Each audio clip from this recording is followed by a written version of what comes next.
कोल्हापूरमध्ये जीबीएस आजारामुळे पहिला बळी गेलाय। 60 वर्षीय महिलेचा जीबीएस आजारानं मृत्यू झाल्याचं कळतंय।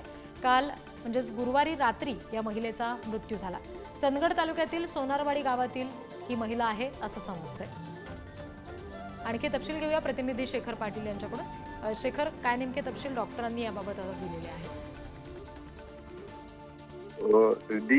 कोल्हापुरातला हा पहिलाच बळी जो आहे तो या ठिकाणी म्हणावा लागेल। मागील काही दिवसांपासून जीवेचे रुग्ण जे आहेत ते कोल्हापुरात सुद्धा सापडले होते आणि त्यांच्यावरती उपचार देखील सुरू आहेत। काही रुग्णांची तब्येत देखील याच रुग्णालयामध्ये उपचार घेतल्यानंतर ठीक झाली होती। मात्र ही 60 वर्षीय महिला होती जिचं 3 दिवसांपासून मोठ्या प्रमाणात आजारी पडल्या होत्या आणि त्यानंतर त्यांच्यावर उपचार सुद्धा सुरू होते। मात्र काल गुरुवारी रात्री त्यांचा मृत्यू झालेला आहे। चंदगड तालुक्यातील सोनारवाडी हे गाव आहे आणि त्याच गावातील ही महिला होती ज्यांचा हा बळी जो आहे तो या ठिकाणी जीबीएस मुळे गेल्याचं पाहायला मिळतं। त्यामुळे निश्चितच आहे एकीकडे कोल्हापूरचे पालकमंत्री अर्थातच आरोग्यमंत्री देखील आहेत प्रकाश आंबेडकर, त्यांच्या जिल्ह्यामधली ही पहिला बळी जो आहे तो या ठिकाणी पाहायला मिळतो। त्यामुळे निश्चितच आहे प्रशासन जे आहे ते आता अलर्ट मोडवरती पाहायला मिळते। शिवाय अजूनही काही जीबीएसचे रुग्ण असतील त्यांच्यावर देखील उपचार जे आहेत ते गतीनं करताना पाहायला मिळतात।